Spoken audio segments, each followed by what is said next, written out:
Ang church building ay isang specific na lugar kung saan ay madadaluhan ng bawat naghahangad na lumapit sa Panginoon. Dito rin madalas dinadala ang bawat nagsipagtanggap ng mabuting balita ng kaligtasan upang palaguin sa kanilang pananampalataya.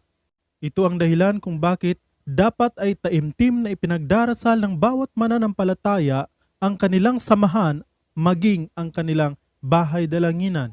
Ang church building ay isang lugar kung saan ay nagkikita-kita ang bawat nagtuturingan na isang pamilya sa Diyos.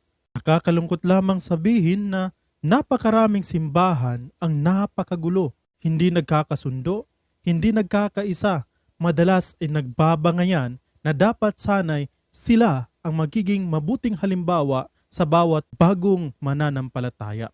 Ang mga nauna sa pananampalataya ay dapat sanang nangunguna sa pagkakasundo, hindi sa pagkabahabahagi.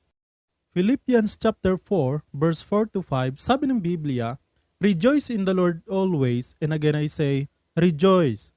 Let your moderation be made known unto all men, the Lord is at hand." Mga galak kayong lagi sa Panginoon, muli kong sasabihin, mga galak kayo. Makikita nawa ang inyong kahinhinan ng lahat ng mga tao.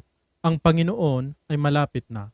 Ephesians chapter 4, verse 1 up to 3, the Bible says, "I therefore, the prisoner of the Lord, beseech you that ye walk worthy of the vocation therewith ye are called, with all lowliness and meekness, with long suffering, forbearing one another in love, endeavoring to keep the unity of the Spirit in the band of peace." Mga kapatid, ating ipagdasal ang maraming mga mananampalataya sa iba't ibang dako. Ipagdasal natin ang mga samahan ng mga mananampalataya sa iba't ibang lugar, naway matagpuan ang pagkakaisa at ang pagmamahalan sa kanilang samahan. Gayon rin naman, ating ipagdasal ang samahan kung saan tayo nabibilang.